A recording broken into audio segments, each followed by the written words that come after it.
I do want to hop in because you lost a lot of MLS Cup finals. There has to be some regret there. Rough. I mean, this is a former roommate. You know, I got to give you a hard time here. I mean, there has to be some regret there. I love banter. I love anything like this. The fact that I grew up in St. Louis, Missouri with no NFL team and rooted for the goddamn Buffalo Bills. Oh, no. Okay? It was jinxed. You're jinxed. No. I just want you guys to understand this because, Lee, this is right in your wheelhouse. I foreshadowed my entire professional career.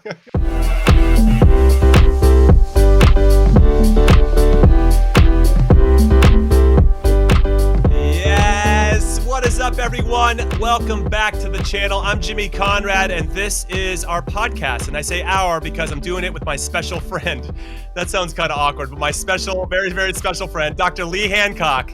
And we've been doing this podcast for a while, so you guys can check it out. But this is the first time we're putting it on the YouTubes because we have a very special guest that we think demands this type of attention. He's got great hair, and his name is Taylor Twellman. Played for the U.S. men's national team with me, MLS All-Star, scored a bunch of goals.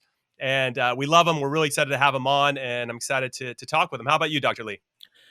Very excited. I think anytime you start with a guest and you say great hair, I'm excited to have them on because that says to me it's a bonanza. I agree. Having those guys on with great hair makes up for the fact that you don't have any. I understand where you're going with this. Correct. Plus, he's got a good story, and he had a good career, and he's a great broadcaster. So I'm also excited to get into that. All right, let's hear from the man himself now. And there he is now. Look at that face. Look at that hair. It's Taylor Twellman. What's up, old friend? How are you? Good. How are you, pal? I'm doing good. I do have to work with Lee, so a little questionable at times. But no, we appreciate the process, and we appreciate your time. Now, there's a lot to talk about with you in particular. You've had a distinguished career as a player. You're currently in the midst of a distinguished career as a media personality. I don't know how you define yourself. Maybe you can fill us in on that. That's a good one. Wait, is this like a look inside me psychologically? Because this could take a long time. How do I view myself? Well, it depends. When I wake up in the morning, I look in the mirror and I'm like, you know what? You've got it going on. And then at the end of the day, I'm like, you need to go to bed now. That's a full day. I mean, that honestly is a full, probably very honest day. You know, you look at yourself, it's good. At the end, it's like, okay, it's over. Yeah, Lee, it's a, post-concussion can throw you some curveballs. So needless to say, some days I feel like, I'm on top of the world. The other days I feel like, you know what, maybe we don't show your face today. Now, there's a lot to get into, including the concussion stuff. You and I both suffered concussions, which ended our careers.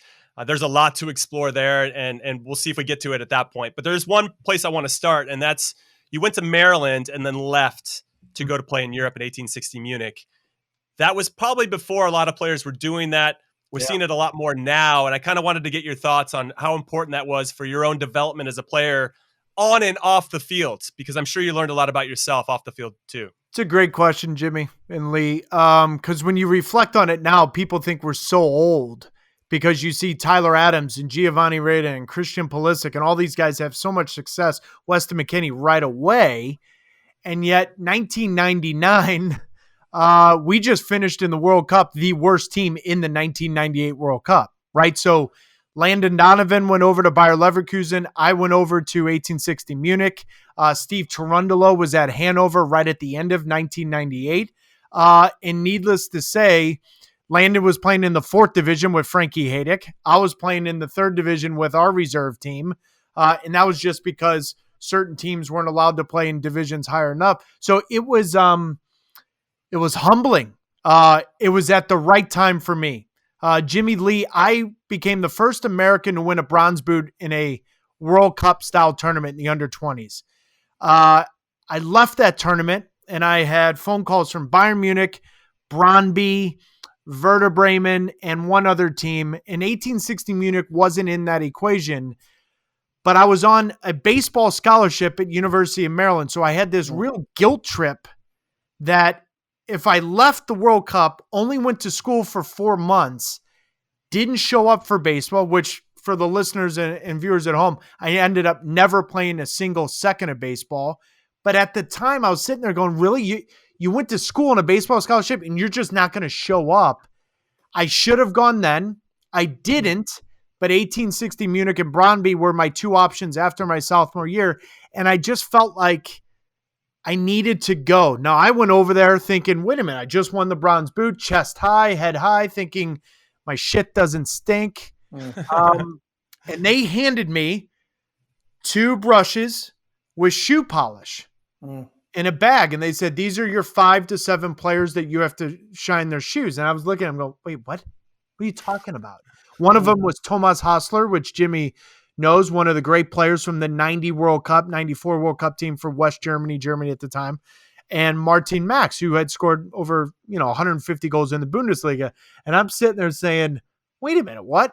So at the time I was pissed. I'm going to be point blank with you. I was like, what are you talking about? I'm here to play and take his job, put on the reserve team, and really had to fight through some stuff that I'd never had seen. Jimmy knows this because you play. Lee, you know this because of athletes. Being a goal scorer is very simple. Do you score goals or not? Yeah. And everywhere I went, I was scoring goals. So I was like, no, I'm doing my job. My first 6 months at 1860 Munich, the reserve team, I scored 14 or 15 goals to lead the team. And the manager and the general manager came in and said, you know what? Until you're 22 or 23, you're going to stay with the reserve team. And I'm like, wait a minute. There's other guys going up and down with the first team. So it was humbling. At the time, I was pissed. Yeah. I have a question about that piece and how you worked through that. Because you jumped from 0 to 15 goals. And I bet there was a lot of time in between where you get there. You said like 19, 20 years old, you're young, and you go and you get there and you get this bag and you're like, what the hell? And you're pissed off. What are you doing to deal with that time? Are you basically saying, big F you to these guys, I'm just going to go work my tail off? Because you seem to have had that in you in your career about put your head down and go grind and get the job done. But yeah, I mean, it's also how did you do that? How did you manage your days? It's a great question, Lee. That's part of the reason why my career ended too, right? Sometimes it was too much putting my head down and not thinking it through a little bit. But Jimmy knows that better than anyone. I will say this: it was a real culture shock. From just not speaking German at all. So what I did was I took 2 of our leaders on the reserve team that spoke perfect English. I went to lunch with them 2 days a week. We sat there for 2.5, 3 hours. And I said, you know what? I need to show the coach that I can speak the language of some level. Now, it was always fun talking to girls trying to speak German, like hawking loogies. I mean, German's a disgusting language, dude. Like, once you realize what it is, but like the first time you're talking to girls or trying to do, a hangout, you're like, what am I doing? So the first 6 months, it was weird. Yeah. But I didn't realize I then had like 7 or 8 friends leave very quickly. And all it was me showing that I cared. But then all they wanted to do was practice their English. Sure. So I was like, guys, this isn't working. Like the whole point is this. So I've got friends I still talk to this day. I've got 3 friends that I still talk to from that moment. Those teams, they went and saw Jimmy and I played in a friendly before the 2006 World Cup in Dortmund. They surprised me that day. I saw them in the stands, and they all told me indirectly the day I showed up starting to speak German and asked to speak to me in German, they were like, that was the day they knew, you know what, this guy's going to try to do his best. I was only 19 at the time, right? Yeah. But that says a lot about you. Jimmy, I'll throw it to you in a sec, but I think though that like a lot of young guys go over and maybe it's a little bit different now than it was 22 years ago or 20 years ago. But as you start thinking about that time, you were making an effort. And it sounds like those guys are like, this guy's coming over here. He's breaking the stereotype of perhaps what we think of Americans, or he's making the stereotype for us about this guy as a worker and he's going to do anything to be successful. Absolutely. Steve Cherundolo was a huge part of that because Steve and I were very close in the under 20s. And he said, whatever you do, just be yourself, which is loud, gregarious, that kind of thing, but show that you care. And just show that, just try that. It actually pissed him off. The funny part about this story, and I know you want to get to it, Jimmy, but this is the part of the story that I've told a couple of times, but people need to hear it. September 11th happened, and I was in my car pulling into the parking lot, And at 1860 Munich, there's a bar restaurant right when you walk in with the fields behind it. And there's about 35, 40 people roughly outside the bar looking at the monitor. Now, this is 2001, so it wasn't massive plasma TVs over there. So it was the small TVs in the pub. And right when I walked around the corner, I saw the second plane go into the tower. And there was about 2 Eastern Europeans. I'm going to say a Bosnian and Croatian. One of them may have been a Serb, but I forget that. That's not the point. The point was they started to snicker. They started to laugh. And in German, basically say that we deserved it. Now, Jimmy knows this. I wasn't confrontational. I would verbalize and argue that, but I was never someone that would physically fight anyone. I had teammates that did that. That was never in my style. But at 21, actually, yeah, it was 21 at the time, something overcame me. So we got in a pushing match. We got in. The East German owner suspended me 10 days and 2 weeks pay. The general manager was West German. The reason why I tell you that is I went into the general manager and I said, hold on here.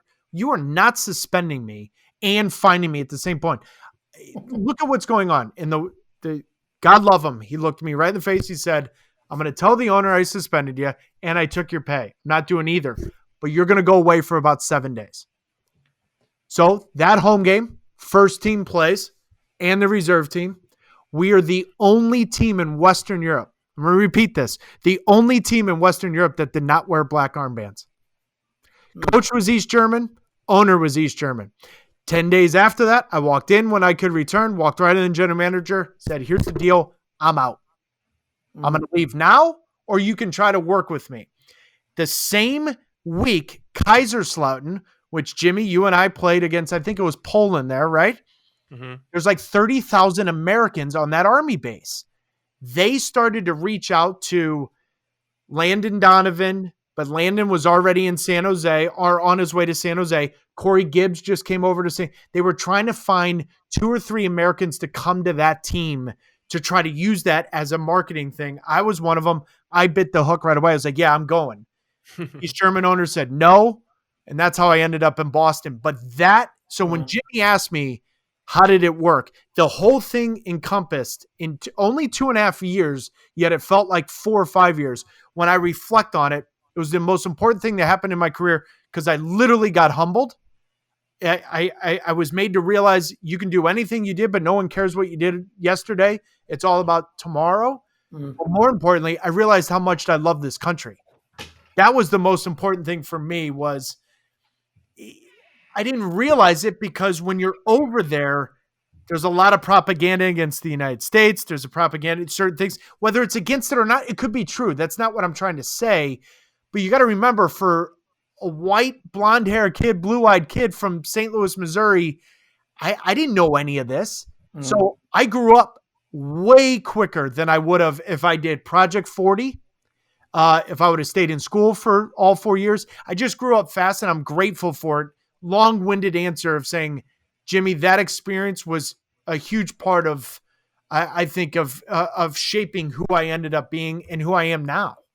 Okay, so taking all of that, and I appreciate your long answers. Sometimes when you have guests on in different ways, they get a little short or maybe not as open. But I knew you'd be great, so because I knew that you'd really be vulnerable and share stuff with us. So let's fast forward then, because you mentioned us being teammates a few times on the U.S. men's national team, where you had the 9th hat trick in the history of the U.S. men's national team program in January of 2006. Yep. You were on fire leading up to that roster being named, and you surprisingly got left off. You were the one snub that I just could not believe given your form. Now, in fairness, the player that got selected, Brian Ching, was on fire as well, but we could argue that it was a little more warranted for you to come. I don't know your relationship with Bruce Arena, who now is the head coach of the New England Revolution, your former club. How did you handle that? Because that must have been so incredibly disappointing. I don't think you and I have ever talked about it before. No, but to your credit, you called me. So, Jimmy, and I will say this, teammates speak a lot louder and a lot truer than any fan, quite frankly, any coach. I had 9 U.S. national team World Cup members call me that day and say, bro, I have no idea what happened. Jimmy was one of them. The most disappointing aspect to this, and by the way, Bruce Arena knows this, I was the only one that didn't get a phone call or an email. Only one. Wow. So all the guys that were alternates got a phone call or email. I didn't. Now, side note, this is a fun backstory. God rest his soul. Stuart Scott was doing it on SportsCenter. Mm-hmm. His first question was what when you rewatch it? So how come the MVP of Major League Soccer, Taylor Twellman's not going? And Bruce never answered the question.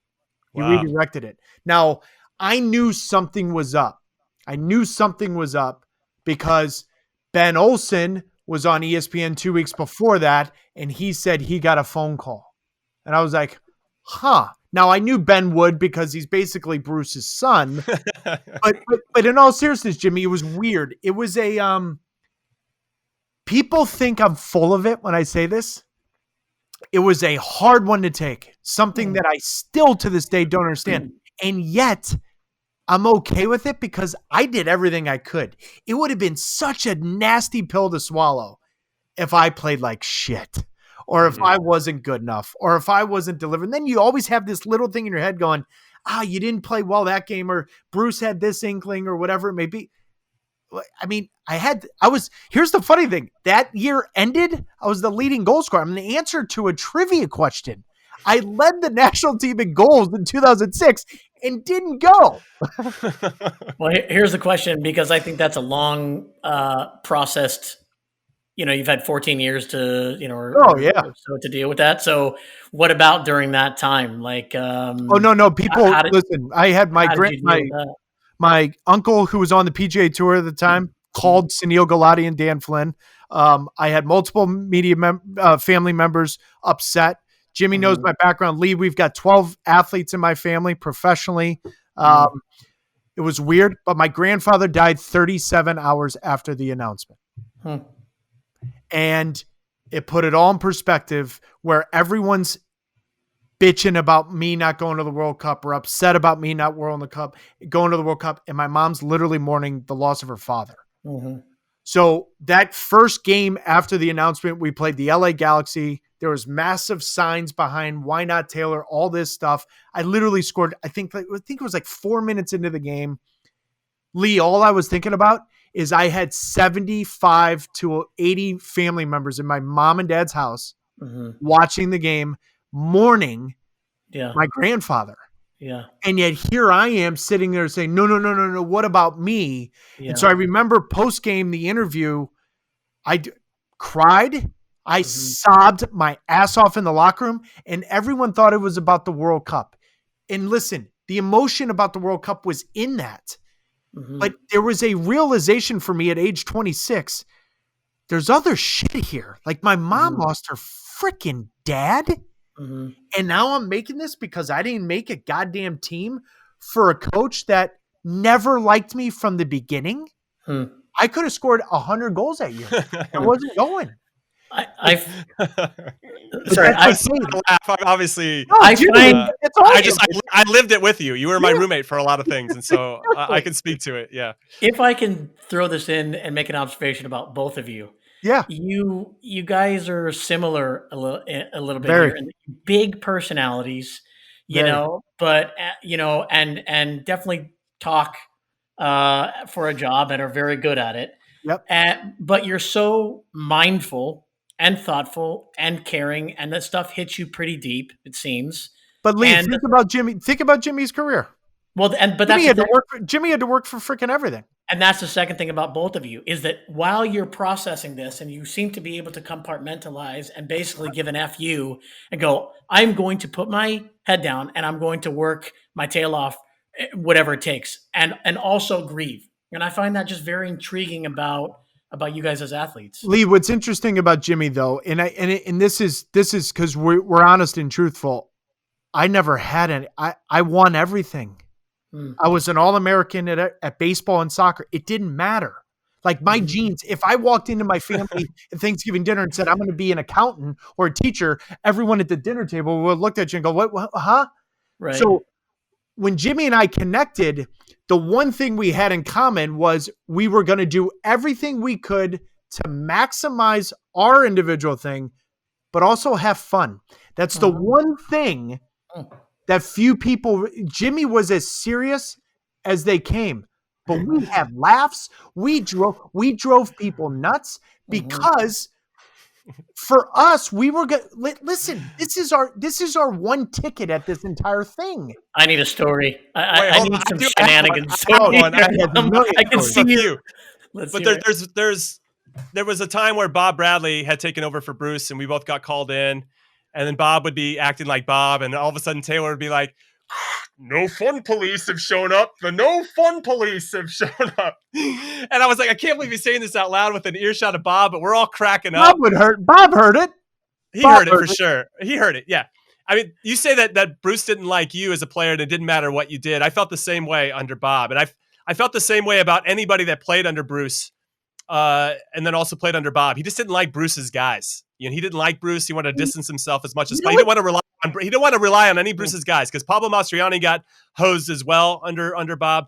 And it's just been interesting to see how that goes. But yes, Jimmy, because I hear you my experience with Bob with you, I thought he liked you, actually. I did. You can't say that. It's a whole other episode. No.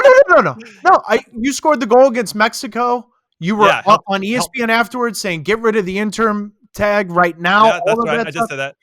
I really do think, I think Bob is misunderstood, but that's not what we're talking about tonight. I will just say, Lee, it's an interesting observation because Jimmy and I hit it off from the beginning, and we also have differences, right? Like I follow all sports religiously, all this. Jimmy would look at me and go, dude, shut up. I don't care. Stop talking about it. Jimmy had his other stuff, but Jimmy and I got along because we knew we were going in the same way, but I also knew I was going to enjoy it. And I think what this life has taught me is that we only get one chance at it.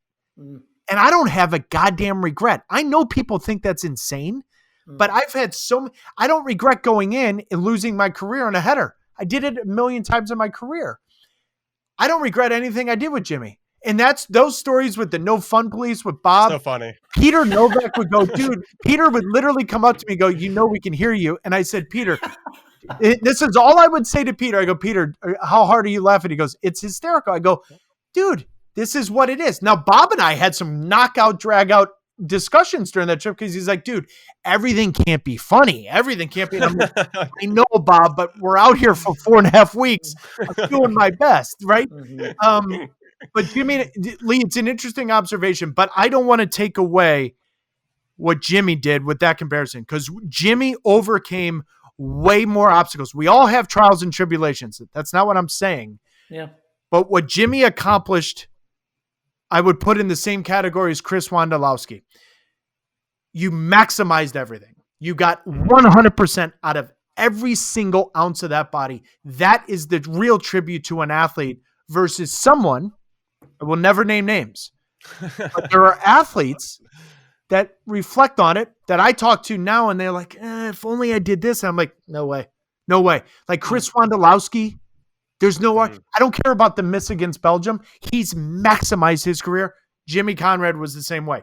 UCLA, fighting way through. So, Lee, I appreciate the comparison on that, but there's different levels. My trials and tribulations, I'm not saying there were any less significant, more significant. They were different, but at least we saw eye to eye on that, and we had fun.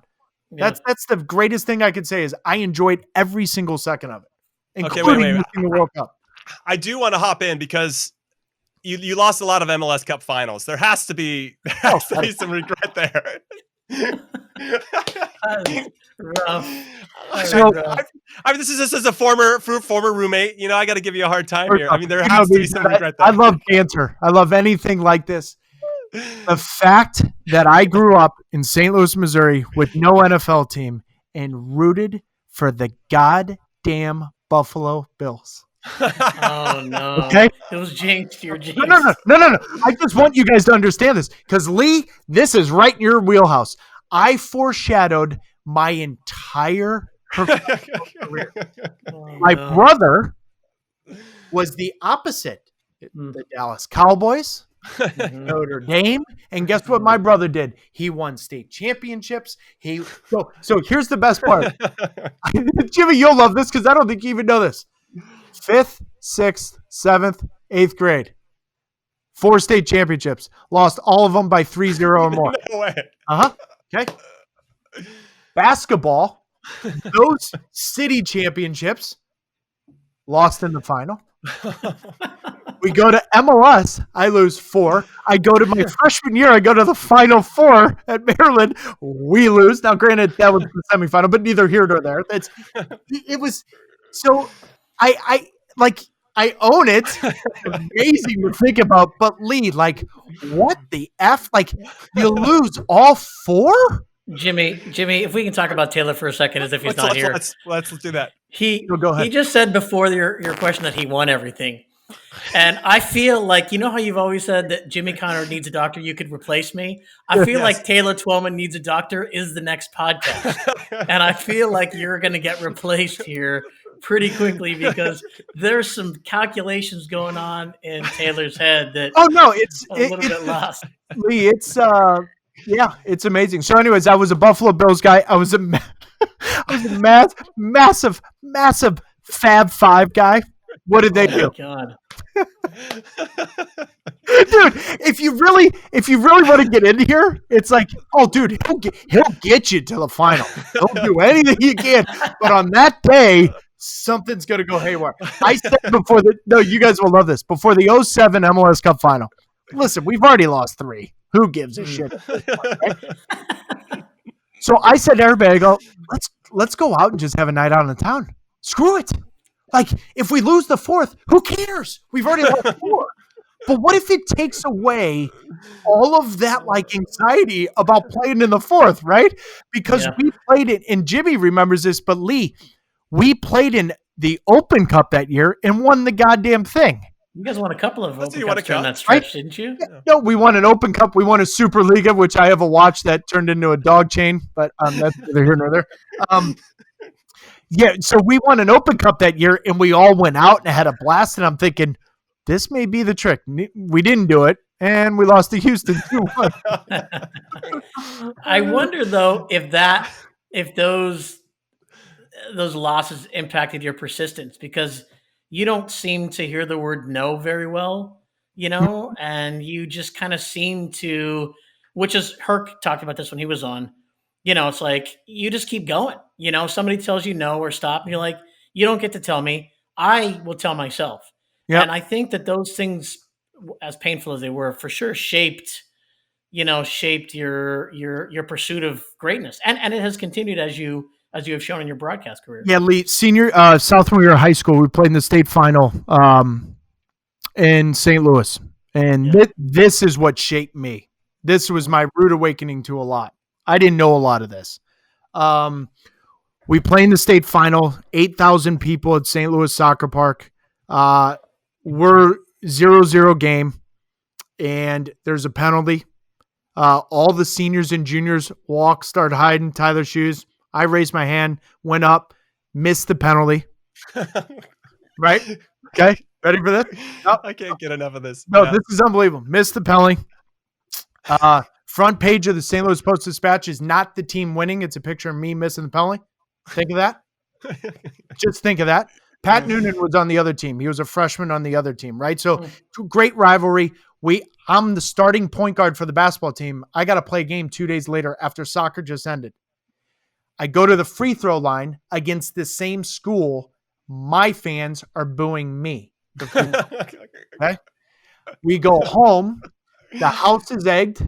The cars are egged. I've got pictures of my mom doing pornographic stuff. I've got pictures of my 8-year-old sister doing pornographic stuff. Oh, and man. And my dad hires a private investigator. I've got 2 stalkers, one in San Diego that we catch my freshman year of college at Maryland. Jeez. Wow. So the reason why I tell all this is I grew up fast. My mom would say this. Now that I'm a parent, holy crap. I had a lot too soon. Mm-hmm. Right? And I didn't realize at the time like what that was. Now that shaped whatever. I rooted for the Buffalo Bills. I get that aspect. But the aspect of losing and what it meant to fans and how degrading it was in high school in St. Louis, Missouri, honestly put that in perspective. I was like, holy shit. So I put my mom and dad did a real good job of making sure I didn't hear the noise because I was too young. But then when I turned 23, 24, they started telling me stories. I'm like, you got to be kidding. They went to the principal of our school and said, here's what's going on. I didn't know this. Every time I left the school, security guard was watching. Like there was stuff in my own class. Like what? And you didn't know a lot of this. This was shared with you later. Didn't know any of it. Again, it sounds to me you've been. It sounds like very fortunate. You had parents that were just awesome in terms of and that had played. Lee, they played. They got it. I mean, you have a culture in the house. We've talked to Tom Byer about this. I've talked to multiple friends about this. That culture makes a difference. But I think more than anything is there was a culture that existed around you and in you. Yeah. That I love that you stepped up to take that pen as a sophomore. Absolutely. I'll have to tell Pat. I'll have to tell Pat next time I talk to him that I'm glad he won, I suppose. I mean, maybe I'll be on the side for this one, but I think that you have that resilience in you, and it was shining through. But I also think the people around you made it easier for you. And Jimmy, you and I talked about that you've had great parents and kind of helped you move along that continuum, and I think it makes a difference. Now, Taylor, I was going to ask you about compartmentalization, and because of this, I had a reoccurrence of losing. I mean, what did you do? How did you repackage it in your mind to kind of work through it? Because I would feel maybe most listeners or people watching would have quit at some point. Like enough of this. I've had it. I'm just never going to win. Yeah, Jimmy, you know me, dude. I love the competition. I know you do. Everything about it. I love the banter. I love the fact that I'm the butt of jokes. It is what it is. I do. Like it's sports. It is what it is. Put it this way though. This past weekend, I had to make a 10-foot putt for over 5 figures. Right? I love that. I love the pressure. Have never been shy of that. I've got teammates that played for the Revs that couldn't stand that. So I assumed you missed the putt. I was just going to ask this. Yeah, you don't. That thing was so dead center. It was so dead center. You nailed it. Wide right? Did it go wide right? Oh, yeah. Right. No. It would have if there was a ring involved, but just because it was cash, it was fine. It was really friendly. I just loved it. I loved everything about it. I love the fact that I will say the first 2 MLS Cups, Jimmy, I was complete dog shit in those. And so there was a chip on my shoulder that I didn't show up for those. I knew that. But the part of soccer that I love, it's such a team game. You could show up and have a hat trick and lose 4-3. You could show up and absolutely dominate, lose 1-0 on an own goal. Like it's the ultimate team game. So I'm going to say something really quick because I'm interested on your thoughts, and you don't have to touch this if you don't want. But I remember I was at the 2006 MLS Cup final in Dallas. You were playing Houston for the first time, and it went to penalties. And there were 2 players in particular on your team that didn't step up, Steve Ralston and Clint Dempsey, that didn't take. Yeah. Now, I know Clint maybe had an ankle injury. Maybe Raleigh had something as well. I love both of those guys. Terrific players, good dudes. But I always found it interesting that 2 of the best players on your team didn't step up when the team needed them the most, even if they did have an injury. Yeah, so Dempsey, I don't know how you felt about that, because I can sense, because you're so competitive, you want everybody to be kind of right there with you. And if they're not, and you look back, you have to lose. I don't say respect, but you got to be disappointed at that point that they don't. I will go to my grave and defend Jay Heaps till the cows come home. Yeah. Jay put his hand up right away, and he was 100% convinced. Jay will tell you it's one of the worst penalties ever. Doesn't matter. Yeah, it was a pass. But it doesn't matter to me because That's true. He sat right there. Now, Steve Nickel would probably off the record look at it and say, hold on here. I didn't pick Cano Smith. I didn't pick Jeff Lorenowitz, 2 guys that could absolutely bury a ball from anywhere on the field. But Steve Ralston, up to that point, took 21 penalties out of my hands. Clint Dempsey, which nobody knows this, because no one at the time in media was doing their homework to go through this, he missed in 2004 as a rookie against DC United that we lost. Nick Raimondo saved it. Clint was still young. He was still his own person, but he's still shaping his own self in his own career. That ankle was bothering him, but he played 30 minutes. My thought was, and I said this to both Clint and Raleigh, you guys have to live with that. You guys didn't want to take it. Now, Raleigh said he was cramping, so fair enough. That's fine. Clint says his ankle was bothering him, but I just go to that and I say, well, I'd rather miss any penalty taking it than ever lay in bed at night with my eyes open, looking at the ceiling saying, wait a minute, I said I didn't want to take it? No different than the putt last weekend. I had 20 people come up because there was like 40 people around the green, right? And these are amateur golfers. They've never done anything. And I'm like, if they're like, what if you missed? I'm like, I would have missed. But at least I took it. Yeah. Like, how do you not want to take it? So that was very interesting. You can see in some of the recaps, Jimmy and Lee, there's a real stone-faced conversation between Steve Nicol and myself.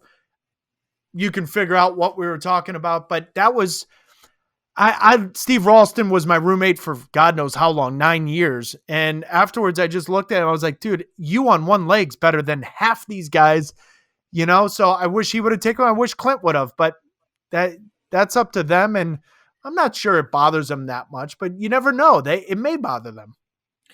What you guys, as I listen to you talk, I could listen to you all day. I'm sure the stories that if we just kept talking, they would just keep flowing. They get worse. They get worse. I know. I love that. And if I could bring that out, that would be tremendous. You guys are big personalities, and we've talked about that. And I like the fact that that comes out in your media stuff. And I also like it because it says to kids and it says to young players, you don't have to be a robot. You can have a personality. You don't have to fit into this one mold. And if a coach doesn't like you, that happens sometimes. It's going to happen with different coaches. And I think that that's a really important piece. And just speaking of my own kids, 3 different personalities, and a couple of big ones. And I love that about them. And that just makes the team atmosphere so great. This is a question to either one of you. Have you ever gotten in trouble for that? And the answer is yes. I'll take any story that you have, and you told one. But what about guys that just wouldn't put up with that shit, or that you didn't like playing with who had opposite personalities? You can go in any direction with those. Jimmy, you go first if you want. Well, yeah, I'm trying to think and harken back to. Well, you can think. I got the answer right away. Yeah, go for it. So that's my one lead. That's my biggest struggle with the new generation of player. And this isn't an old guy. This is not an old guy saying we walked up to hill both ways, barefoot, snow. That's not what I'm talking about. Social media has changed the way you can have a big personality, changed the way you interact. You go watch a team win the Champions League and they are literally in the locker room and everybody's on their cell phones, right? So what us 3 think of big personalities, it's completely defined differently now. Now, Lee, you're going to be shocked by this. I was not a big personality publicly. You could ask all the ESPN people right now, I was at the bottom of the list of anyone they thought would ever have any kind of career, because they were like, he was Bull Durham. He gave the same answers. He said nothing in interviews. And Jimmy's laughing right now, but the reason why I did that, I was ahead of the game because I didn't trust myself.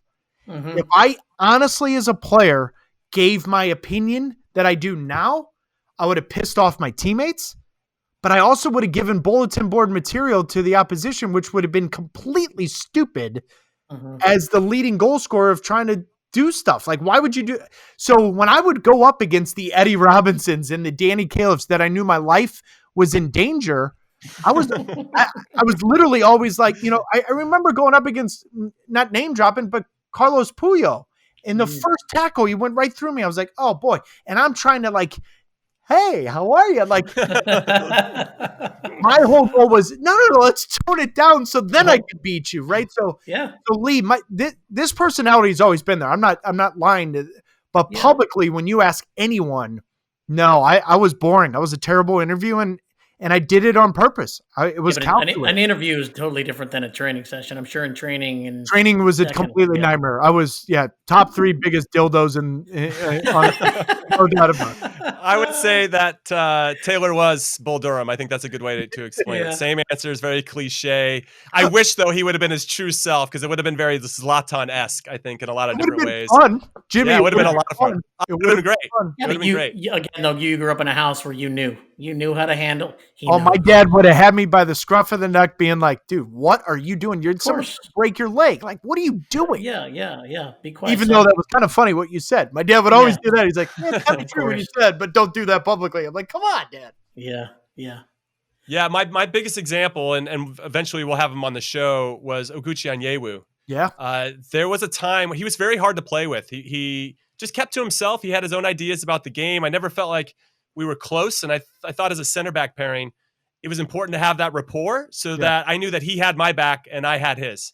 And I don't know if it ever got established, but I remember after the World Cup, we played together in the World Cup, 2007, we are playing against Ecuador. Are you there for that game? Yeah, in Tampa. Where Landon scores 3? Yeah. It was my best warm-up I've ever had, which was traditionally which was kind of my national team career.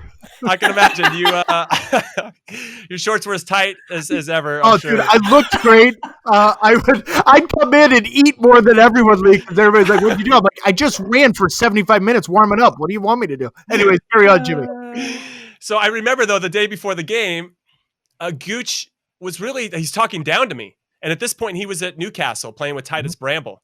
And the way he was talking to me, I was like, have we ever played together before? I mean, it was unbelievable. And I had to go address that. Similar to Taylor, even if it's against an opponent, you want to establish this, hey, man, we're all just a bunch of guys in small shorts running around in a certain direction. It's not that big of a deal. And then as you get them comfortable, then you squash them in the throats.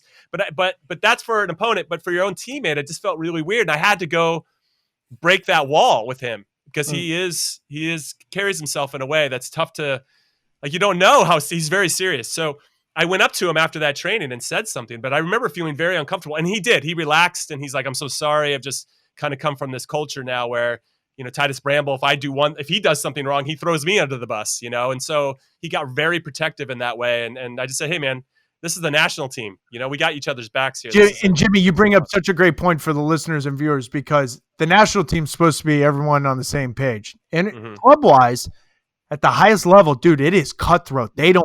Nobody gives a shit about anyone other than, did we win? Are we not getting relegated? And am I getting paid? And that's where, but the national team, I agree with you, dude. I remember a lot of those. Like, you always got to remember, like, it was hard for an American at that time, even then, to switch off, because they would come in. Now you're starting to see it differently. But that's actually a real good insight on that, because I remember when those guys would come. Jimmy, remember US-Mexico 2005? 75 of us trained in Colorado Springs for 6 weeks. Wow. Remember this? No, yeah. Lee, no joke. We trained for 3 weeks. Maybe. What year was this? 2005. Gotcha, yeah. Right? US-Mexico at Azteca, and Bruce in MLS hasn't started yet, so it's preseason, so he brings all of us there to get used to the altitude. The European players come in, one player played. Remember that? From the ones that trained, right? Sorry, 2, because I always forget Eddie. Eddie Johnson and Pablo played. He brought in all the Euros that weren't there. They were all tired at halftime. And remember, all of us were looking around going, like, you know what I mean? There's still some of that, Lee, that you got to deal with. And I don't care what anyone tries to tell me. The German Americans, they care about the national team. I'm not going to sit here and say they don't. But it doesn't matter. Their culture is different than what the other ones are. So when you tried to merge that together, there was this natural dissension, which is your job as a manager to say, no, let's cut this. Let's cut it right, smack it right in the face right now. And here's what we're doing, instead of feeding into that. That's why the national team is a tricky one, because it literally is an all-star team, and you got to get on the same page in 5 days. Yeah. Well, I mean, that and those stories where you start talking about national team stuff, and definitely the manager, you have to have different personalities, and if you don't have different personalities, then there really isn't a personality, because there's no dissension, which we've talked about a little bit on social media. But I think that willingness to put yourself out there, and just communicate, Jimmy, like you did there, because you could have just gotten into it with Gooch, right? And I think that is what a lot of players would do. And I find that you, and it sounds like you, Taylor, as well, you understand how to read people and situations, and you're willing to put in that time to do that. And I think if you don't have a manager that's doing that, then it's up to the players. And I think that's how some managers manage, not saying anybody in particular. But one thing I've learned, though, is that my way isn't always the right way either. Yeah. And if, let's say, I'm going to use a player for an example, Fabian Johnson. If I was playing with Fabian, he would have been like, do you even care? And yet when I sat down and talked with him, he 100% cared. I've learned that. I didn't do a good enough job as a player of that. As I got done, quite honestly, post-concussion syndrome has given me a little bit more empathy to understand that shit, there's a lot of stuff going on. You don't know what's going on. People need to do, certain things, but there's got to be a good balance. And the coaches that go one way is what you're trying to say, Lee. I don't care if it's one way. It doesn't work. You've got to have a mix. But the national team part that I've never understood is you got to pick the best players. Sure. I don't care where they're playing. Same. The fact that right now we're having this conversation that Timmy Chandler shouldn't get called in as a United States of America national team, you don't have the luxury to tell someone playing in a top 5 league in the world that, you know what, we don't need you because you don't really go to dinner with everyone afterwards. You know what I'm saying? Like, we're not France. We don't have 100 great players. So that's where I think even for the United States, it's even more impactful, Lee, that you have a coach that brings everyone together and understands what it is, and it's not just one way or the highway. Yeah, agreed. Taylor, great insight as always. I don't want to cut it off here, but I'm going to because we want to have an excellent part 2 with you where we can explore more of this stuff, which is more outside of your career. Yeah, well, pants are preferable. But if you're wearing that leopard print Speedo that you used to wear back in the day, that's cool too. I like a good Speedo, Lee. I know. Especially thong Speedos for whatever reason. I feel like this is a roommate story that I'm going to get. Well, Taylor, thank you so much for your time. Keep doing what you're doing. You're an awesome guy, and it's an honor to be your friend. No, this is awesome, guys. Thanks. I love talking.